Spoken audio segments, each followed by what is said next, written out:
Hi guys! Welcome sa aking YouTube channel, Tres Maria's Farm. Ayan, lakas na makapilter si Tres. So for today's video guys, samahan nyo kami at kami ay lilinis ng mga tanim na niyog ni Mother. Yung mga maliliit na niyog kasi, kailangan linisan namin.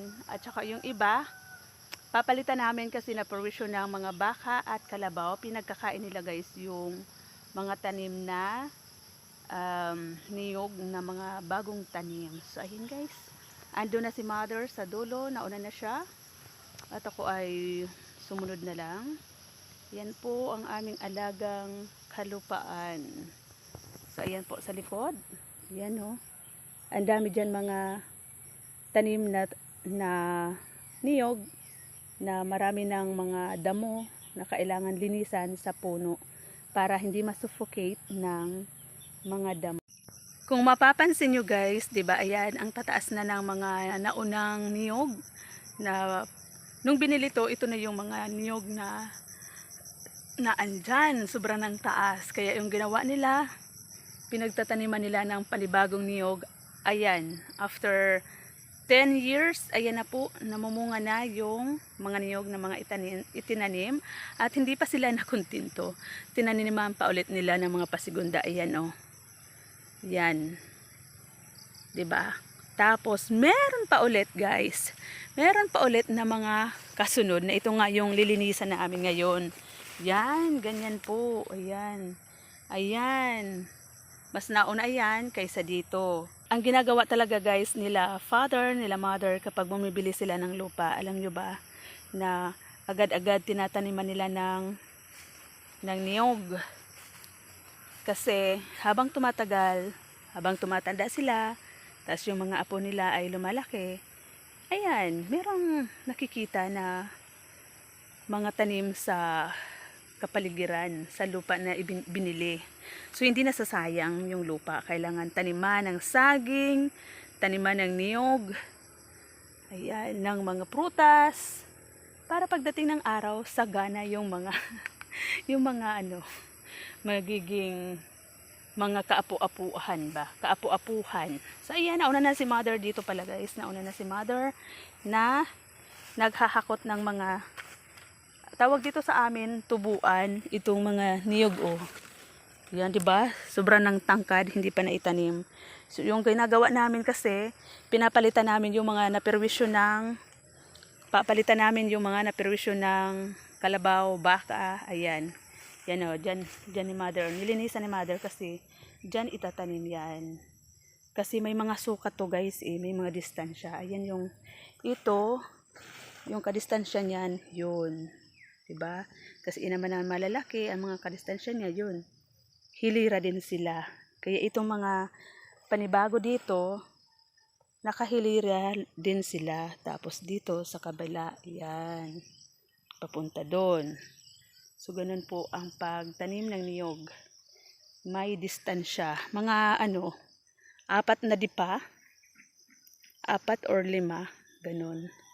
So, andun na si Mother. Kanina pa yan guys. Puntahan na natin. At tamang-tama brown out kasi sa bahay. Kaya dito kami muna stay sa labas. Dito muna kami sa ilalim ng kanyugan, kakahuyan. At mamaya guys, mamimitas tayo ng santol. Kasi meron ako nakikitang, yun o, mga santol yan sa dulo. Nakikita na akong hinog na santol. Tapos pwede kami maggulay ni Dos mamayang gabi. So ayan guys, kapag hindi napiperwisyo yung niyog, matataba, mabilis lumago. Itong mga ito o, naperwisyo yan ng mga baka, yung mga liwaliw na baka na maliliit pa pero ang galing-galing na nila magperwisyo. So ayan, dapat nga meron kaming dalang asarol para anuhan yan ng lupa. So ayan na guys, yung itinanim ni Mother dyan, kailangan wala nang magliliwaliw ng mga baka. Ayun nga yung mga baka oh, baka mamaya niyan, yun oh, yung mga maliliit na baka guys, pero marunong na sila magperwisyo ng mga tanim. Kumakain ng mga dahon ng saging, dahon ng niyog. So ayan si Mother.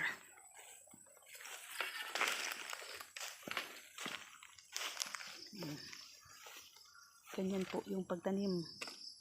Tapos, mga ilang araw niyan, may magtatali diyan ng baka, kalabaw.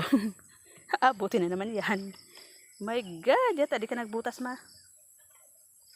Ayan. Ayan yung kadistansya niya. At saka ito. O, diba? So, ayan guys. Ayan. Ito malinis na to. So, ganito po yung pagtabas. Papakita ko sa inyo guys kung so ayan guys, ang mga mandirigma. Mga mandirigma sa Bikulan. Ang Tres Marias. Ayan. May pangmalakas si Tres. At ito pa, meron pa pasiguro. Pasiguro lang guys. Kasi pag napurol na to, kapag mapurol na to, ito naman ang isa. Ganun lang yun. Watch me. Wala akong pang ano, ganyan. Ay, kami dyan mag-ano. Sapulang ma. Pinasapula ko lang yung aking mga manunood. Liniligan na yan pa ko mo. Ganun guys yung pagtabas, oh, di ba? Ganun, oh. Kailangan, meron akong pangkawit dito, pangkahig ng ano. Yun ang mga, oh, mali pa na diligan. Hindi ka na magkasipas na. Ang pag-ibig ka na palibos na ba? Liniligan ang pa ko mo. Ganun yun guys, ganun.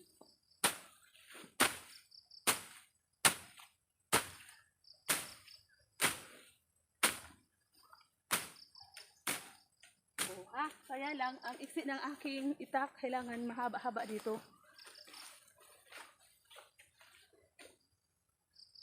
Ganyan lang. Ano lang, hinimatay lang ni Tres yung ano, yung damo ba. Uy ma, ang dami ng bunga ng santol.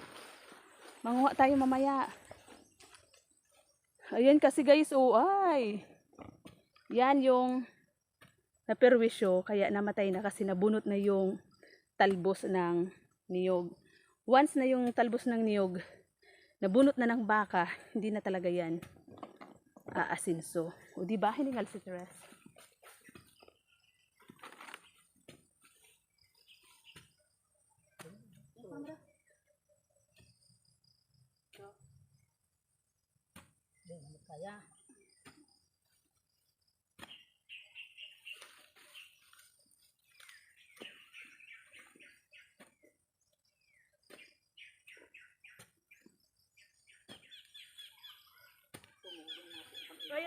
Kaya ito guys ng aking jewelry waps. Yung trabaho ganito. Parang hindi, no? Palay-patay kasi yung katawan, no? Ano? Manok na palay-patay? Palay-patay kasi yung katawan nun eh. Sa tingin ko lang ba? Parang higa lang ang alam nun. Higa lang yun guys. Tingin ko lang.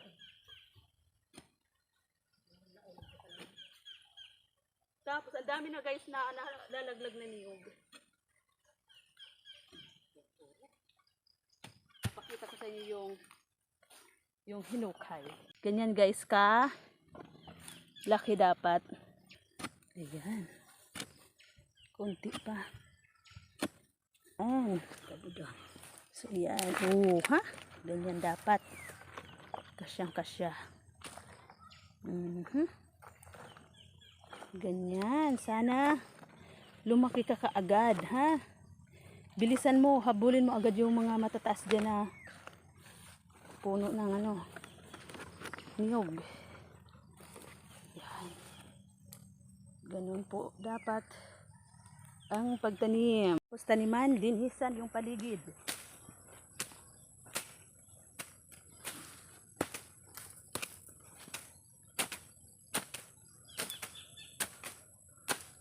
Parang ang puro ng akin. Itak pa.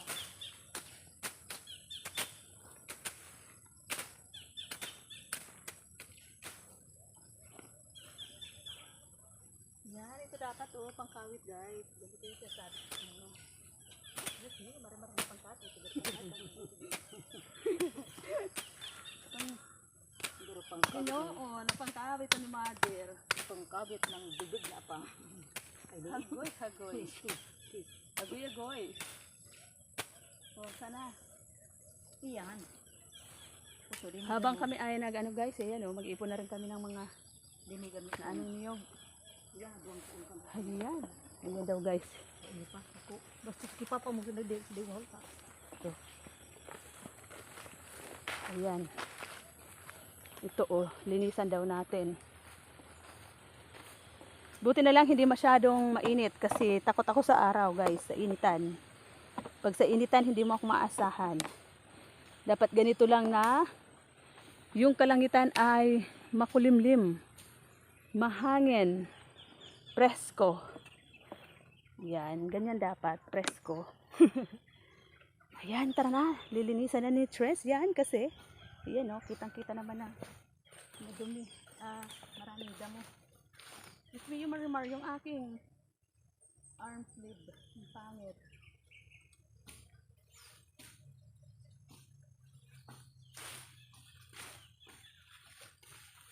Nagsisimula guys, simula dito sa puno, papunta dyan, palabas.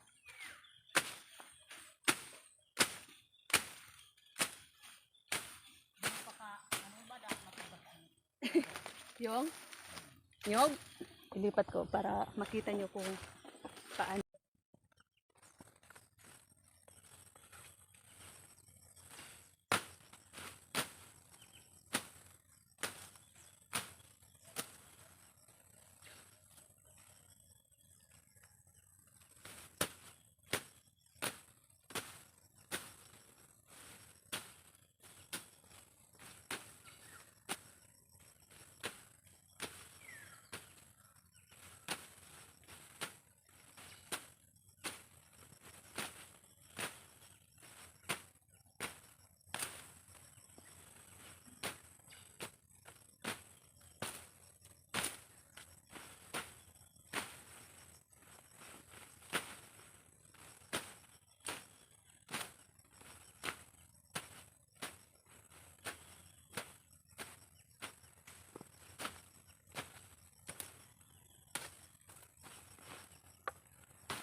Ayun guys, si mother doon sa pinakadulo. Humahataw din. Magtabas ng damo. So ayan, medyo malawak-lawak na po. Yung aming napagtabasan. Nalinisan ng damo. Yung mga puno ng mga itinanim na niyog. So ayan guys. Thank you so much for watching. Shout out kay Tay Tuniba. Kay Tay Hefty. Kay Manay Kakoridas, kay Manay Shining, kay Sis Tit, kay Sis Inday Mierna, kay Manay Shining, sa lahat-lahat ng tumambay sa akin live kanina. Thank you, thank you.